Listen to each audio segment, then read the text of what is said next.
Allez, aujourd'hui on s'attaque à un objet qu'on a toutes et tous à la maison mais qui est souvent un peu oublié. La trousse de secours. On croit savoir ce qu'il y a dedans, mais est-ce qu'elle est vraiment prête à servir? Ensemble, on va voir comment composer la trousse de secours parfaite, celle qui fera vraiment la différence en cas de besoin. Voilà la vraie question. On a tous cette image, hein, la vieille boîte au fond d'un placard avec des pansements dont la date est passée depuis longtemps. Mais est-ce que ça suffit?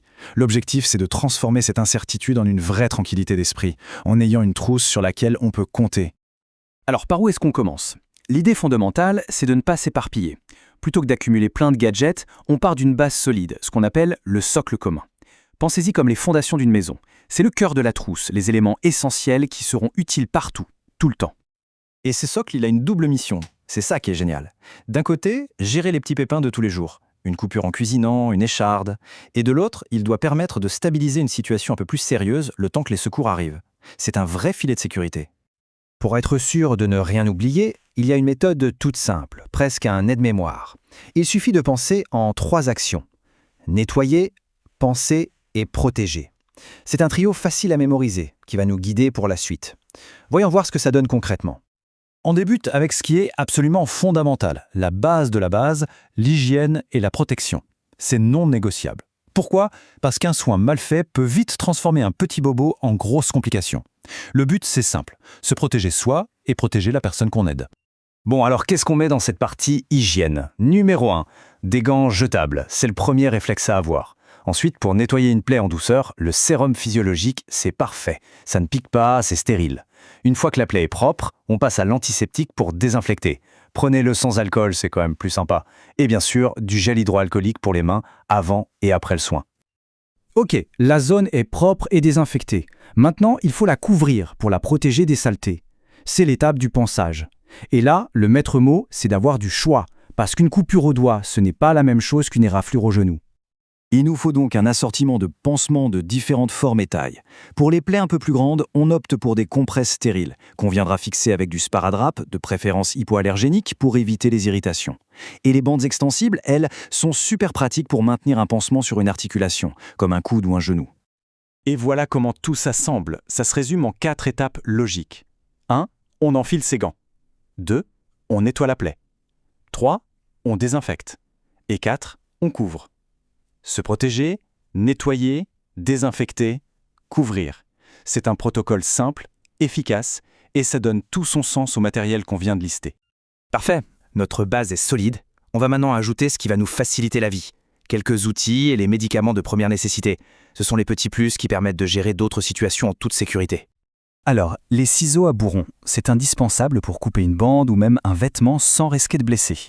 La pince à écharde, pas besoin de faire un dessin. Le thermomètre, évidemment, pour vérifier une fièvre. Et la couverture de survie, ce petit carré brillant est un outil incroyable qui protège aussi bien du froid que de la chaleur.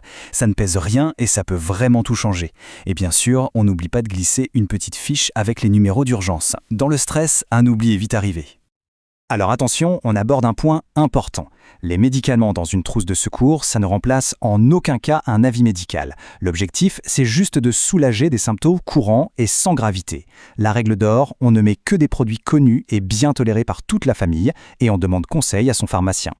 Généralement, on y trouve du paracétamol, le grand classique contre la douleur et la fièvre. L'ibuprofène peut aussi être utile, mais il faut être plus prudent avec ses contre-indications. Un antihistaminique est une très bonne idée pour calmer une piqûre d'insecte qui démange ou une réaction aux orties.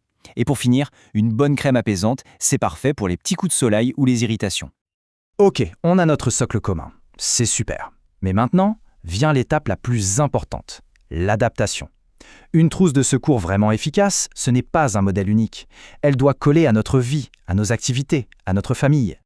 Et c'est là que ça devient intéressant.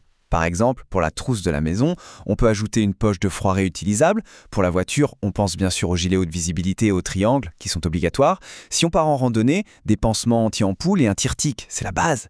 Et s'il y a des enfants, évidemment, on adapte tout en version pédiatrique et on n'oublie pas les pansements de super-héros pour faire passer la pilule. Attention, avoir le bon matériel c'est bien, mais ça ne fait pas tout. Savoir comment s'en servir et surtout comment entretenir sa trousse, c'est tout aussi crucial.